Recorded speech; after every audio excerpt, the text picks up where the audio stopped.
Aujourd'hui, le secteur du tourisme, ça se sait peu, mais c'est le premier secteur d'activité en Arctique. Ce n'est pas le premier secteur d'activité en Arctique en termes de richesse générée, en termes de chiffre d'affaires, mais c'est le premier secteur en Arctique en termes de nombre d'emplois associés. Pour vous donner un ordre d'idée, aujourd'hui, si on prend un pays comme l'Islande ou si on prend une région comme la Laponie finlandaise, par exemple, vous allez retrouver le secteur du tourisme comme étant le secteur numéro un du pays ou de la région,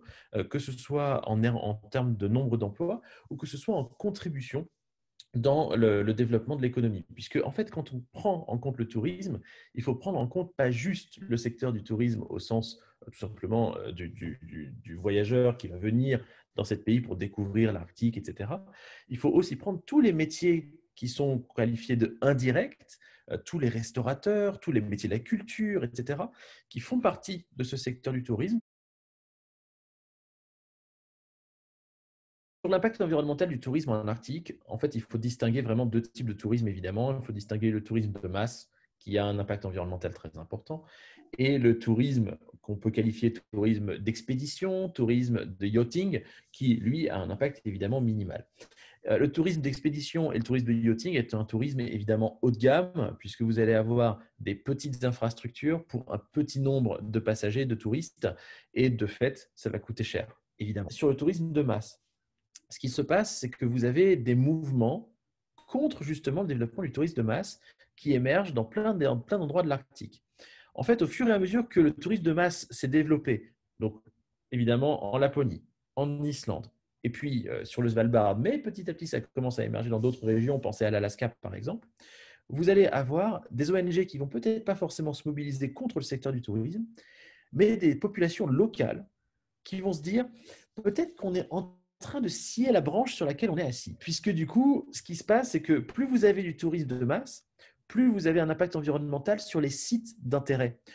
Plus il y a eu de touristes, plus il a fallu aménager ces sites de manière à ce que les sites, tout simplement, vous puissiez contrôler le passage des touristes pour qu'ils aient un impact le moins négatif possible sur la nature. Mais même ça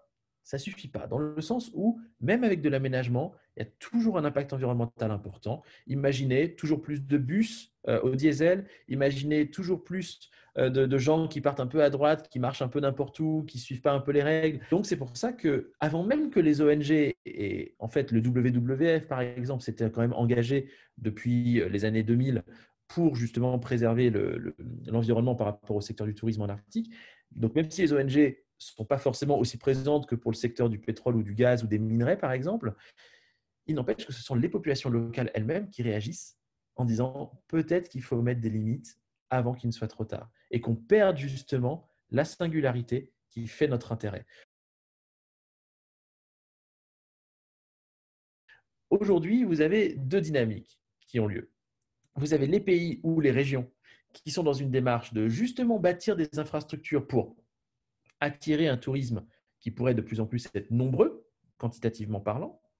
Et puis de l'autre côté, d'autres communautés où vous allez avoir justement une dynamique inverse, où ils vont chercher à se spécialiser non pas sur du tourisme de masse, mais sur du tourisme haut de gamme pour avoir moins de touristes, mais du touriste qui paye plus cher